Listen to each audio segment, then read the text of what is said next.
I'm Kenneth Edwards.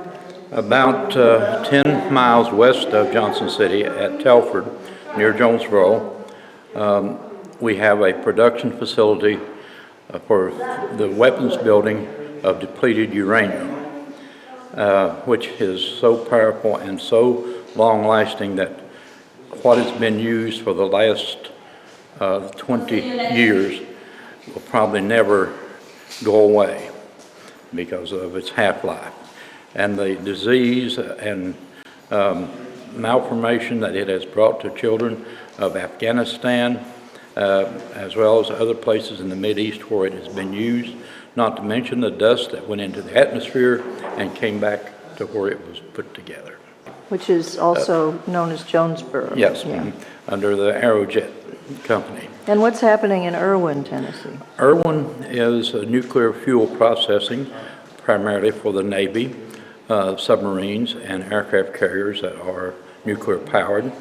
And we have thought for many years, because they have been there approximately 55 or 60 years, that they have polluted the Nolichucky River Valley with either planned or unplanned discharges from that plant.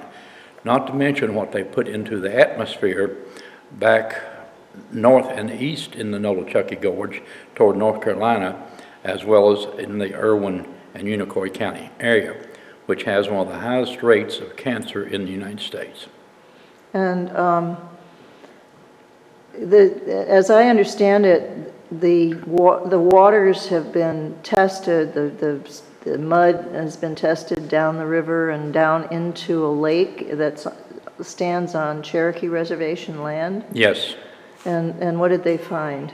Right now, there's still some undergoing tests. I believe the University of Colorado associate is working on that, and so I don't have all that information, but I have seen some of it, and it was such small, we would say almost minutia in its quantity, but if it is there at all, it will harm into untold generations into the future because of the half-life of that material.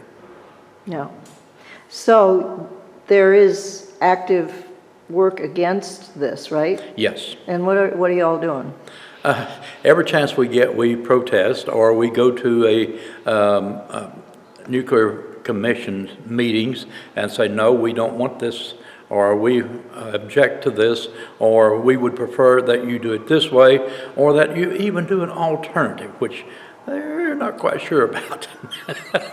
An alternative to making nuclear fuels. Oh, so moving the money from because nuclear to, say, solar panels and windmills, yes, right? Yes, because ships have been operated by wind since the beginning of man, I guess, almost.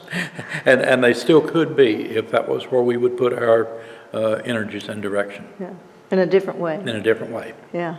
In a peaceful way. Is there a way that people can get in touch with you if they'd like to learn more? Yes, 423-948-8251, phone number, or 296 Brethren Church Drive in Jonesboro, Tennessee, 37659.